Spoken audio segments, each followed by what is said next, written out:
Bismillahirrahmanirrahim. Welcome.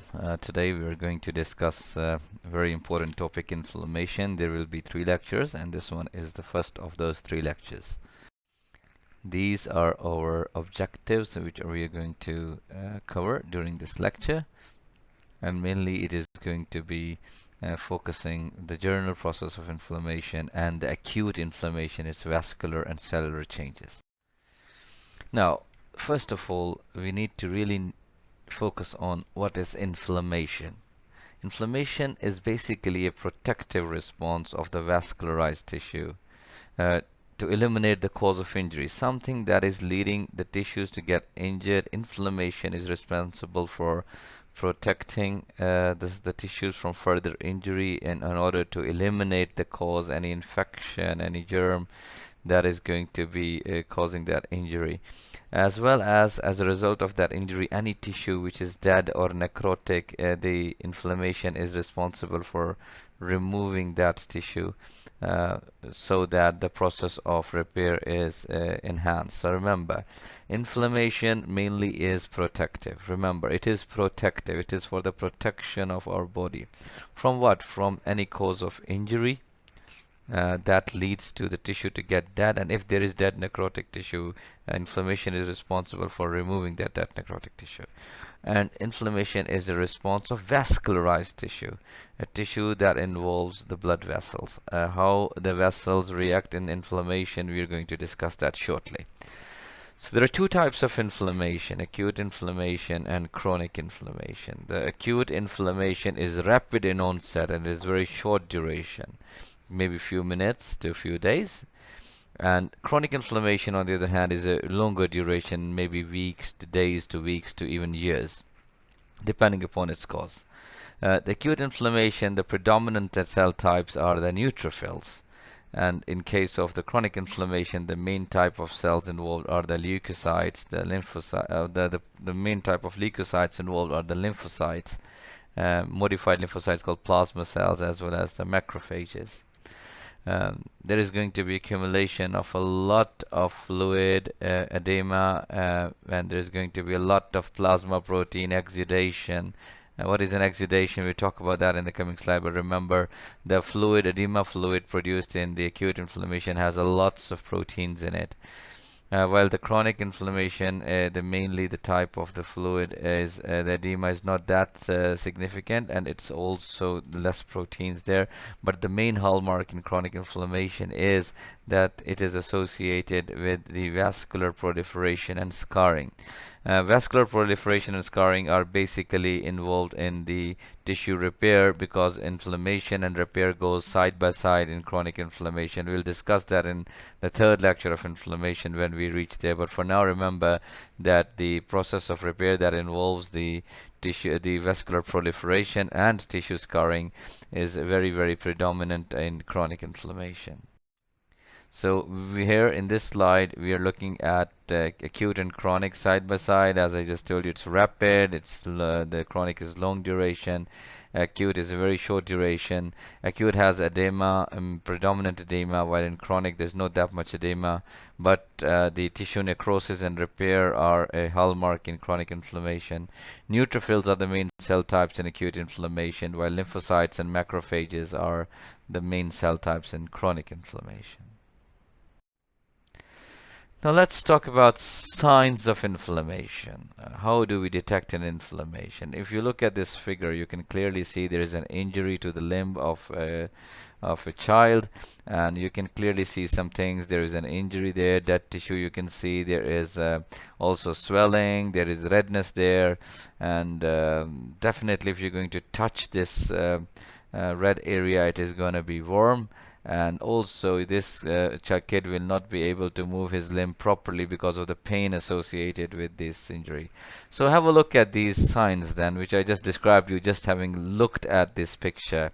Number one is the calor, which is warmth. This inflamed area is going to be warm. It's called calor. Rubor is the redness. This redness is there. Tumor is the swelling, so this area is swollen compared to the surrounding areas. And dolor is definitely there is going to be pain in this injury, and because of that pain there is going to be loss of the function of this specific organ or tissue. Now, where does these different signs, what are the scientific reasons behind these signs? We're going to discuss them. So we'll discuss the reasons for these different signs here.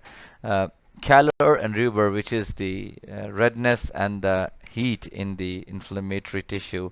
Where does this come from? This comes from hyperemia, which is increased amount of blood reaching to that tissue, because the capillaries and the venules in inflammation, they dilate, and when they dilate, that leads to an increased flow of the blood to that injured area where the inflammation is taking place, and because of that the inflamed area becomes red and hot.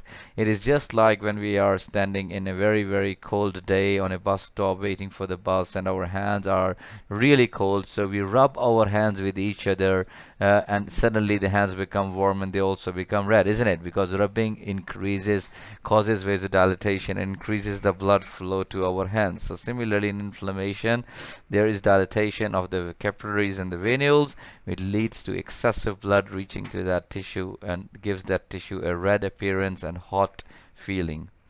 Then is the swelling, the tumor in an inflamed area. This swelling is mainly because of the two phenomena. The first one is the increase in the capillary hydrostatic pressure, which is because there is more blood coming into the capillaries. The pressure increases in the capillaries, and so the fluid, it goes out of the blood vessels into the inflamed tissue. And this is called a transudate.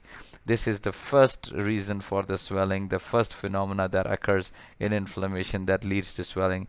And this is followed by an increased vascular permeability of the postcapillary venules. Normally, the vascular permeability, the vessel does not allow everything to come in and everything to go out. It is selectively permeable. But what happens is that the permeability of the veins, it increases, and as a result of that, the larger molecules which were present in the blood vessel, like the white cells, the proteins, they come out along with a lot of water, and they increase even further this swelling. So this tumor, the swelling, is because of increased hydrostatic pressure and increased vascular permeability that leads to the formation of exudate. And this exudate has in it a lot of proteins and a lot of other chemicals that are reason for the pain in the inflammation. And as the blood vessel loses its white blood cells and it loses the water, then the blood becomes even more viscous, and there is a lot of aggregation of red blood cells in the blood vessel, because the white cells have already left along with the water. Now let's talk about what are the causes of inflammation. We will discuss the different stages of inflammation in a bit, but let's talk about what can lead to inflammation. All kinds of infections, whether bacterial, viral, parasitic, or fungal, they can lead to inflammation. Any trauma which we can get, maybe it's of physical nature, that there is an injury we get which is a blunt injury, or there is a penetrating injury like a stab wound or something. That trauma, or trauma because of any chemical reagents, and trauma because of thermal injuries, which can be burns or extremely low temperature because of frostbite, any exposure to the radiations, all these can lead to the inflammation in the tissue which is exposed to these. Then tissue necrosis, anywhere because of any cause, whenever there is a dead necrotic tissue, it will elicit inflammation. That is why in an injury, if we want to promote the tissue repair, we need to remove the dead necrotic tissue, because it will keep on causing inflammation in that tissue. And that necrosis can be because of ischemia or a trauma or whatever cause it can be. Foreign bodies, if there is any foreign body that enters into our body, maybe in the form of splinter, dirt, or sutures, if they are left there, it is going to cause inflammation.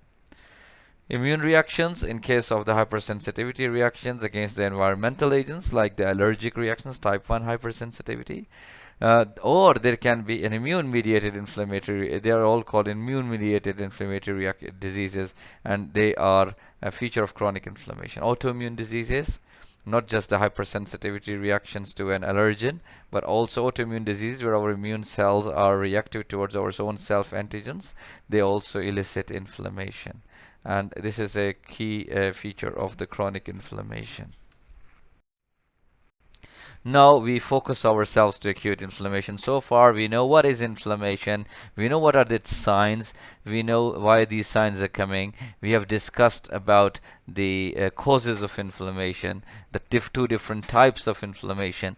Now we are going to focus on the acute inflammation for the moment in this in the remaining of today's lecture. Acute inflammation is, as we told you, that the inflammation is a response of vascularized tissue. It's a protective response. Acute inflammation is a rapid response towards injury or the microbial agent infection.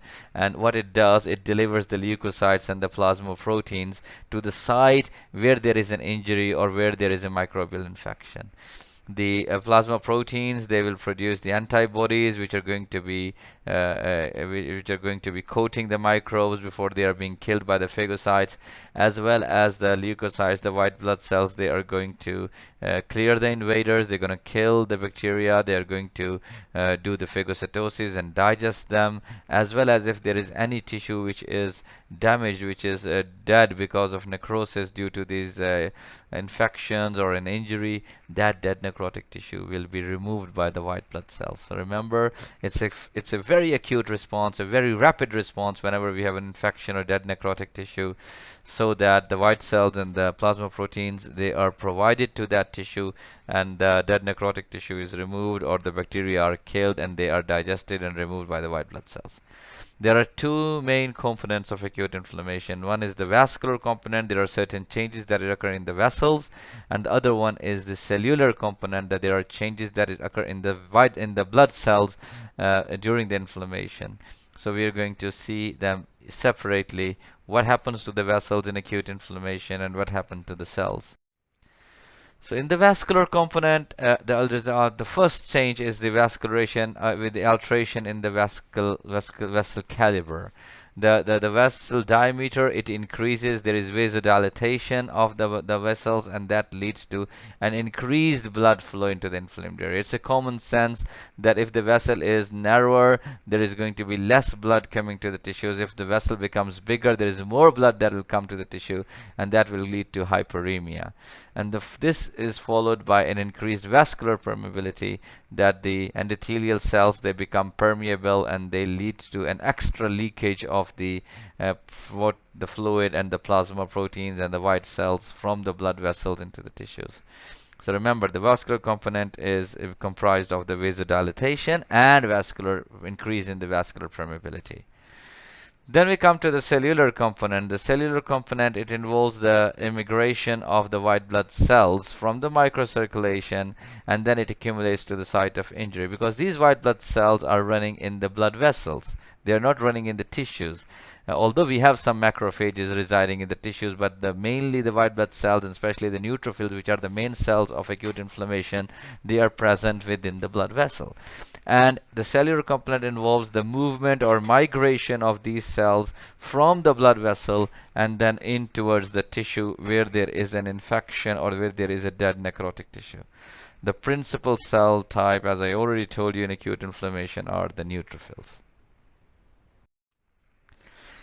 This figure, it is just telling you the different components of the inflammation. If you look at the vascular component, you'll see all these different cells, the polymorphonuclear leukocytes, the neutrophils, the lymphocytes, the platelets, the monocytes, the eosinophils, the basophils. They are all running within the blood vessel, and you have these endothelial cells which are tightly bind to each other.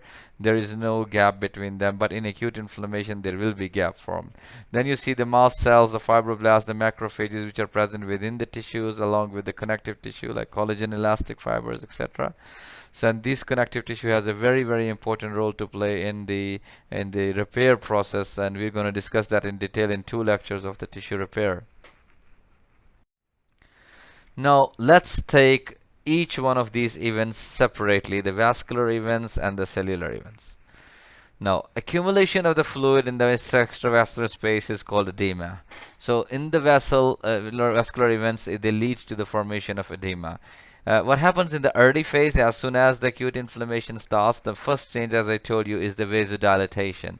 This vasodilatation leads to an increased blood flow towards the tissue, increased blood flow into the vessels of the tissue, and then this leads to an increase in the hydrostatic pressure. When the pressure within the blood vessel increases, it pushes the fluid out of the capillaries and into the tissues.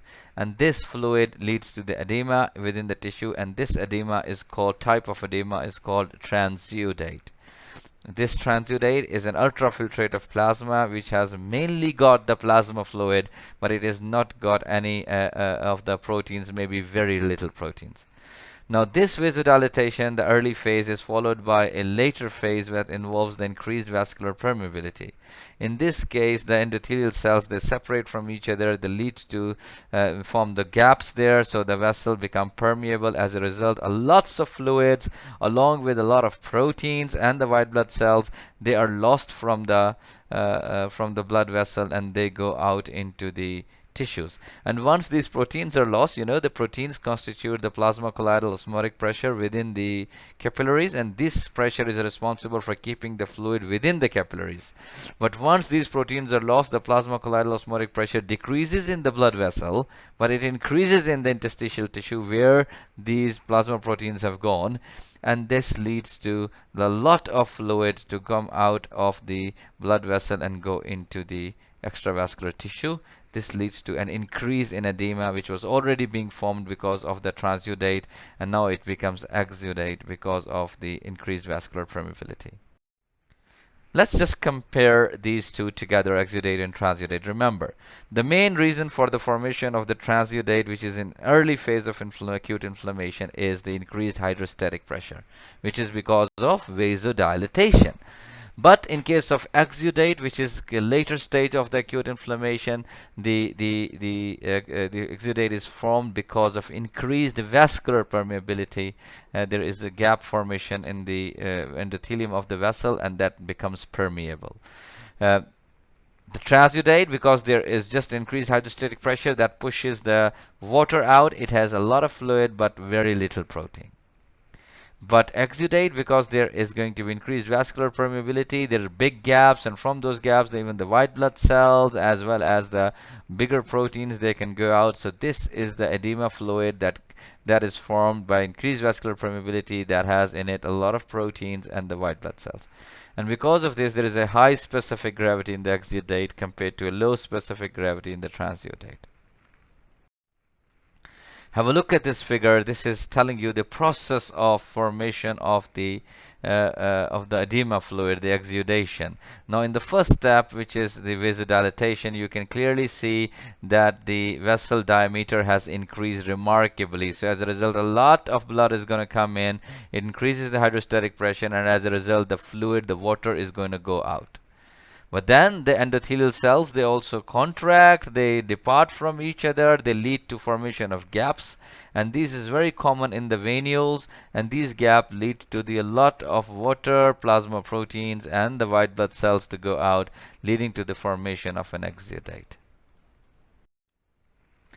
This figure is also again telling you the same phenomena. If you look at the figure A, that is a normal blood vessel where there are hydrostatic pressure that pushes the fluid out towards the tissue, and the colloidal osmotic pressure in the veins, it is going to cause the fluid to come back into the tissues, and this is a balance is formed there, because of which there is no edema fluid formed. But in case of the acute inflammation, the first step was the increased hydrostatic pressure. It becomes increased. As a result of that, the fluid is leaking out. But if you can see, there is no gaps formed between the endothelial cells. They are tightly bound. It's just that through their membrane, the basement membrane, are passing by the fluid, the water. Then in the third picture, the C picture, is the formation of exudate, where you can clearly see that the endothelial cells have departed from each other. There are big gaps there, and as a result of these gaps, a lot of proteins are also going out along with the fluid, and this fluid-rich the protein-rich fluid present in the tissues is called exudate. Again, you can see the description of transudate and exudate in comparison as I just described earlier. So now the question is, how does the vascular permeability increases in acute inflammation? There are many phenomena which are involved during acute inflammation that leads to the endothelial cell permeability to increase, and as a result the formation of exudate. The first one is the contraction of endothelial cells. The endothelial cells are tightly bound with each other, but in case of the acute inflammation, they contract, and when they contract they depart from each other. And this contraction is occurring as a result of certain chemicals which are secreted at the site of inflammation. These mediators, and one of them is histamine. We are going to discuss these mediators in detail in tomorrow's lecture, which is the inflammation 2. The second phenomena for the endothelial cell permeability to increase in the blood vessels, in the small vessels, is the direct injury, because if there is any physical injury to the blood vessel, that can cause the endothelial cells to get damaged.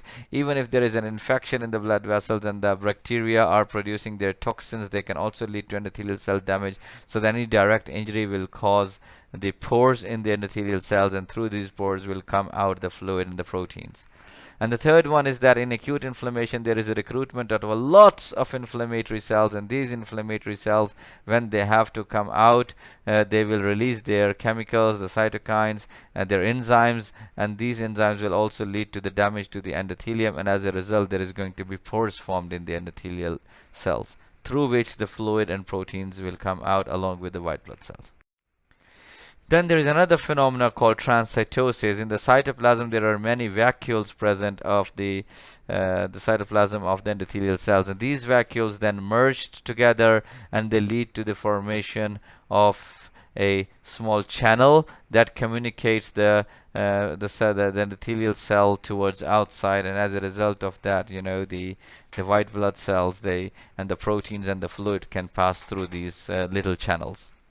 And finally, the inflammation is followed by repair, and in the repair phenomena, the new blood vessels are formed, which are very, very leaky. Why? Because their endothelial cells have not matured, and as these blood vessels becomes mature, these endothelial cells will become tightly bound to each other. Now there is a third type of blood vessels apart from the arteries and the veins, which is lymphatics. Lymphatics is also very important in the inflammation, in the process of inflammation, because all that transudate and exudate that is being collected in the tissues, it is supposed to be drained by the lymphatics. Lymphatics drain them back into the venous system. Now if there is an infection in the infection is the cause of acute inflammation. Now this exudate will contain in it certain toxins from the bacteria as well as certain antigens from the bacteria, and this will actually lead to the inflammation of the lymphatics as well, and this is called lymphangitis. And where do these lymphatics drain? They drain into the lymph nodes, and once this fluid reaches the lymph nodes, which is already infected with the microorganisms and is inflamed, is the inflammatory fluid, it will lead to the inflammation of the lymph nodes as well, and this is called lymphadenitis. Now let's talk about the cellular events. What are the cellular events of the acute inflammation? We have discussed now the vascular events. The vascular events that involved the vasodilatation first, leading to transudate formation, and then it was followed by the increased vascular permeability that led to exudate formation. We discussed the two different fluids and how they differ from each other, the transudate and the exudate, and we also discussed about the different mechanisms where how the increased vascular permeability takes place. Now we come to the cells. Cells are very important component of acute inflammation, and there are two main events that occur in the cells. One is the leukocyte recruitment, and the other one is leukocyte activation. It means that the recruitment means to ask the cells which are not present at the site of the injury or the site of infection, and to recruit them to that site from the blood vessel. And then is the leukocyte activation, that once the white blood cells they reach the site of dead tissue or the site of infection, they are supposed to become activated, and their activation leads to the process of phagocytosis, which we will do in the beginning of next lecture. Now let's focus on leukocyte recruitment. Leukocyte recruitment, it involves a sequence of events in which the white cells are recruited from the lumen of the vessel where they are flowing in the blood and to the extravascular space where there is this focus of infection or dead tissue. It involves many steps. It involves margination, that the cells which are flowing in the middle of the blood vessels, they start coming towards the margin of the blood vessel.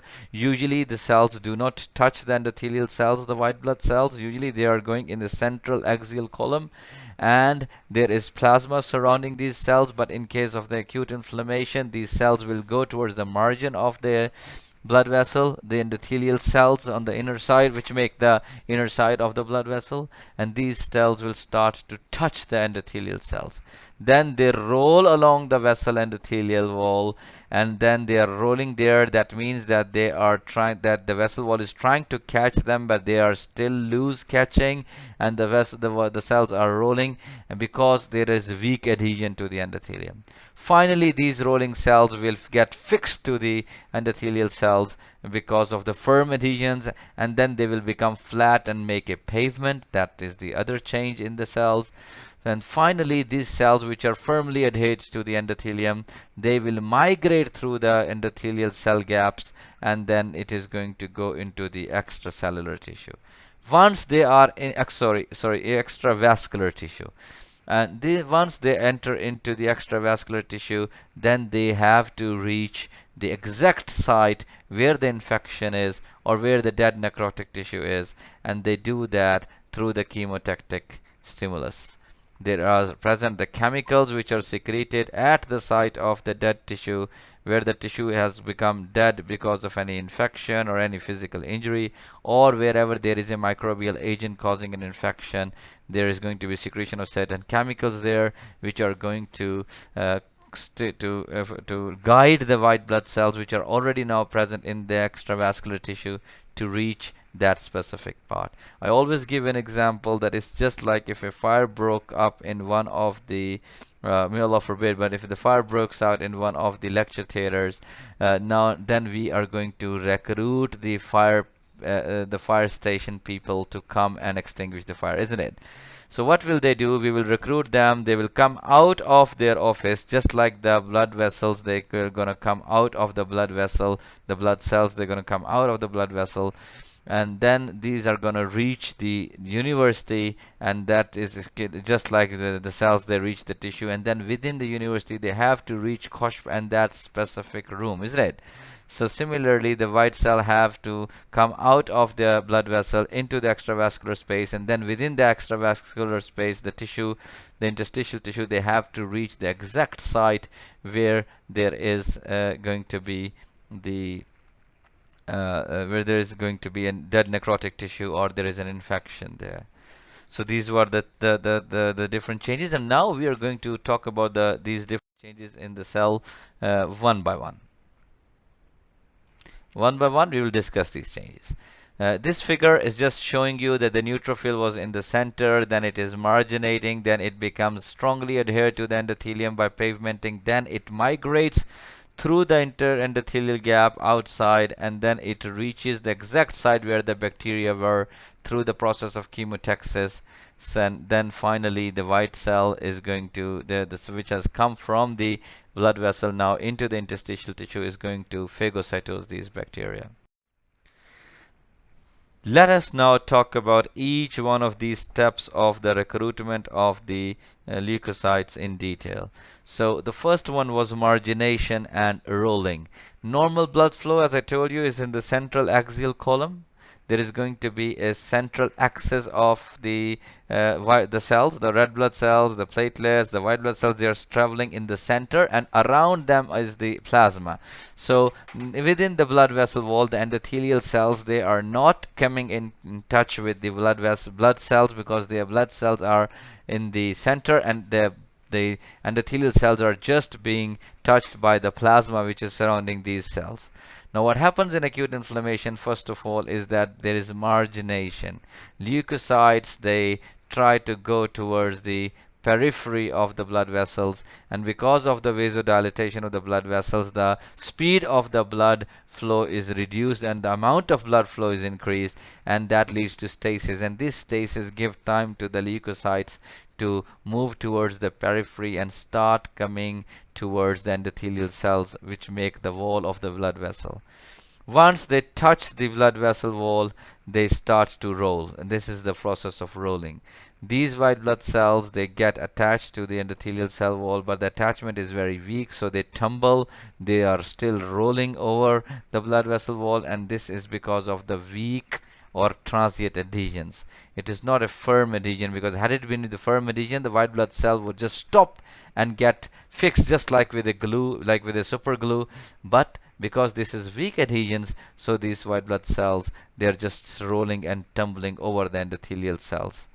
And this weak adhesion, which is responsible for the rolling of the cells, is because of the proteins called selectins. These selectins are present both on the white blood cells as well as the endothelium. L-selectin is present on the leukocytes, and its receptor is present on the endothelial cells, while the E-selectin is a protein which is present on the endothelial cell, and its receptor is present on the white blood cells. So when they are going to bind together, they will lead to this weak adhesion, which is going to lead to the rolling. If you look at this picture, this is showing the central axial column. This figure is showing the central axial column, that the white blood cell is traveling in the center and the direction of the flow is being shown. There is no touching of this white blood cell with endothelium. But then starts the process of margination. In margination, now you see that this white blood cell has now come towards the margin. It is now getting attached to the touching the endothelial cells, and this attachment is weak. Can you see that there are some selectins which are bound, the other ones have been broken down? So these selectins, they lead to the weak adhesion. They try to catch the white blood cell, but this blood cell detaches itself from them, again is attached to the next selectin, so it starts to roll over these endothelial cells.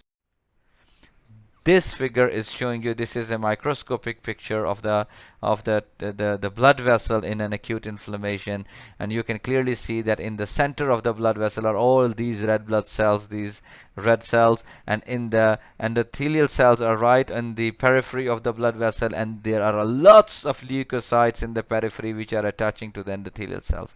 A lot of them are polymorphonuclear leukocytes. You can see some of them are even lymphocytes, but most of them are the polymorphonuclear lymphocytes. So you can clearly see these blue stained nuclei of the inflammatory cells, which are now present in the periphery of the blood vessel. They are trying to attach themselves to the endothelial cells, and this is the process of margination. Then once the margination and the rolling has taken place because of the weak adhesions, we come to the firm adhesions. Finally, the white blood cell is trapped onto the endothelial cell. It attaches itself firmly to the endothelial cell, and that is occurring because of the proteins called integrins. The integrins are present on the white blood cell surface, and they interact with their ligands on the endothelial cells. And once the integrin on the white blood cell binds to its ligand on the endothelial cells, then there is a firm adhesion. Now the white blood cell cannot roll anymore. Its rolling is finished, because rolling was because of weak adhesions. Now there is a firm adhesion by integrins. Weak adhesions and the rolling was because of selectins. And this firm adhesion of the white blood cell, where it gets stuck to the endothelium, is because of integrins. Now these integrins their ligands on the endothelial cells, whenever there is a stimulus for inflammation, one of the causes of inflammation that has elicited inflammation, whenever that happens, there is going to be an increase in the expression of the integrins on the white cells and their ligands onto the endothelium. Because the main reason for this is that we are going to let lots of white blood cells to get attached to the endothelium and then reach the tissue. Once the integrins have caused the trapping of the white blood cells onto the endothelium, that now the white blood cells are stuck to the endothelium, the next change that occurs in the white blood cells is that they become flat. They become flat like a pavement. The pavement cells, the pavement stones, you know, like the pavement along the road, and the stones which are like flat and they are next to each other. So these white blood cells which are now firmly adhered because of integrins onto the endothelial cells, they will become flat and they will assume the shape of the pavement. That is the process is called pavementing. So remember, rolling is because of weak adhesions by selectins, and pavementing is because of the firm adhesions by integrins.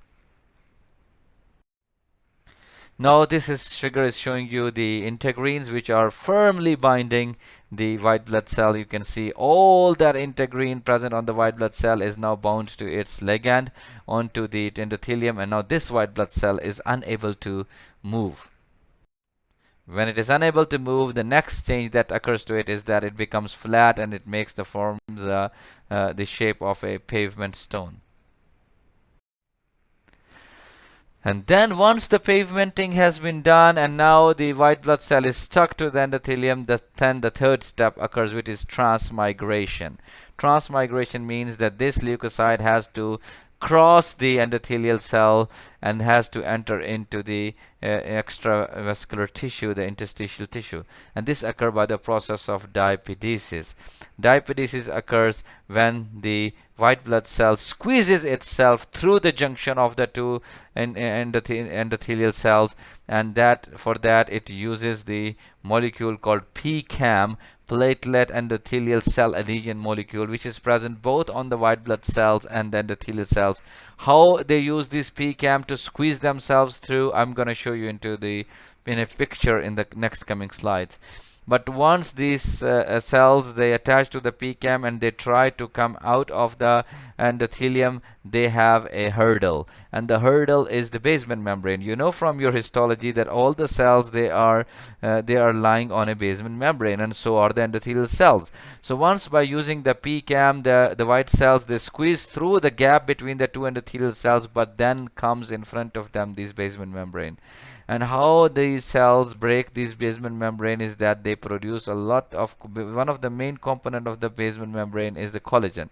So they produce a lot of enzymes called collagenases, and these collagenases, they destroy the basement membrane, and as a result of that, these cells can go through the endothelial cells and enter into the tissue.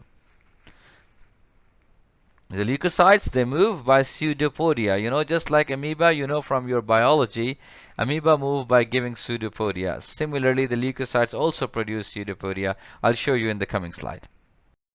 So have a look at this. This is the flattened pavement formed white blood cells attached to the endothelium, and then it is giving this pseudopodia. It is giving an outgrowth. The pseudopodia, you can see it has on it the PCAM. So has the PCAM on the endothelial cells. It binds to the PCAM. It drags the cell from behind. Then it gets the one part of the white cell comes out. The remaining part uses the PCAM. It sticks there. It causes the cell behind to drag forward.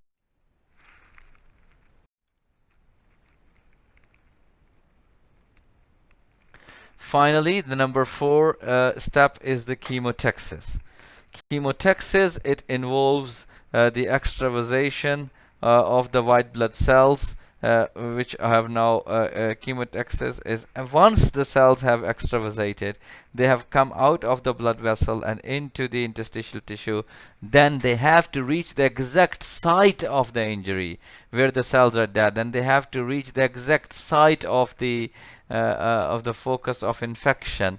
And how would they do that? They will do that through the process called chemotaxis, that depends upon the certain chemotactic agents which are produced at that site, and they can be the products of the bacteria which have infected that tissue. They can be certain cytokines produced both by the bacteria or the white blood cells that are present at the site of the inflammation. Certain complements are also formed. We will discuss all these chemotatic factors in detail in the next lecture, which is inflammation too. But this process through which the cells, the white blood cells which have reached the tissue, then actually reach to the exact site within the tissue, is called chemotaxis. Now this is the cell which has transmigrated into the tissue, and this has to reach through the where the injury is. They will reach there using the chemicals, because the concentration of the chemicals at the site of injury is going to be much more compared to the compared to the area where the cell is, and it will pass across along that concentration gradient and into the site of the injury. It's just like if somebody is really having a very strong perfume, we can just find out in the class who he is, because he is the one who will have the highest concentration of the perfume in him, isn't it? So we'll just smell and we will reach that person, because that's where the highest concentration of the perfume will be. So at the site of the injury or at the site of the bacterial infection, there is going to be a lot of these chemical factors, and these factors are going to let the cell sense where these factors are coming from, and it will go along that concentration gradient of the chemical chemokines, the certain cytokines. We'll discuss them in the next lecture, and then it will reach that area. Now this is a very, very, very important slide. This slide is summarizing everything we have been talking regarding the cellular event so far. So if you look at the first leukocyte is the leukocyte which is traveling in the central column, and then it starts to marginate, comes towards the margins of the blood vessel. It starts to touch the endothelial cells, and the selectins are trying to bind to their receptor onto the endothelial cell, but this is a weak adhesion. Cell is still moving, it's not firmly attached, it is rolling because of the selectins, and finally the integrins, they bind strongly the white blood cells to the endothelium, and now there is firm adhesion of the white blood cell. Suddenly you see the white blood cell is becoming flattened, and once it becomes flattened, then it starts to transmigrate using the PCAM molecules, and you see the different PCAMs present on both the endothelial cells and the white blood cells. They interact with each other, they cause the cell to give the pseudopodia, and then you can clearly see the basement membrane on which the endothelial cells are lying. That basement membrane is broken down by production of collagenases by white blood cells, and finally it reaches the tissue after transmigration. Now you can see these pink things, which are the chemokines. They are coming from the site of the injury or the infection. Along these chemokines, the white blood cell which has entered into the tissue is going to travel, and is going to reach where the exact bacteria are, and it's going to become activated there, and it's going to cause phagocytosis. We will do phagocytosis in the next lecture, which is the inflammation too. Remember, in acute inflammation, the predominant cell types are the neutrophils. First 6 to 24 hours, the inflammatory infiltrate comprises of all or mostly the neutrophils, but these are replaced by the monocytes in another 24 to 48 hours. If the inflammation lasts for more than 24 hours, the cell type will be the neutrophilic cells are going to be replaced by the monocytes. But different type of infections, they trigger different kind of cells to come to the specific area of infection. If there is bacterial infection, then the more predominant cell type is neutrophils. If there is a viral infection, the predominant cell types are going to be lymphocytes. If it is a parasitic infection or there is a hypersensitivity reaction, then the main cell type is going to be eosinophils. It's very important for you to know that an acute inflammation triggered by these three different types of infections will cause different types of cells to reach the tissues. The leukocyte recruitment ultimately leads to phagocytosis of the particles. The phagocytosis, the cell is going to digest the dead necrotic tissue and the microbial agents. It is going to kill the microbe, and it is going to digest its different cellular components, and then it is also going to lead to production of certain kind of mediators this leukocyte is going to secrete, which is going to help the inflammatory response stay alive. We are going to do that in detail in the next lecture, inshallah. So thank you very much for staying with me. And today we have covered what is inflammation, what are the causes, what are the two types of inflammation, and then we focused ourselves to acute inflammation, its vascular events, the formation of exudate and transudate, and then the cellular events from the margination to rolling to firm adhesion, pavementing, then transmigration, and finally the chemotaxis. The final step of the leukocyte recruitment, which is the activation of leukocytes and the process of phagocytosis, we will begin our next lecture with that. Thank you very much.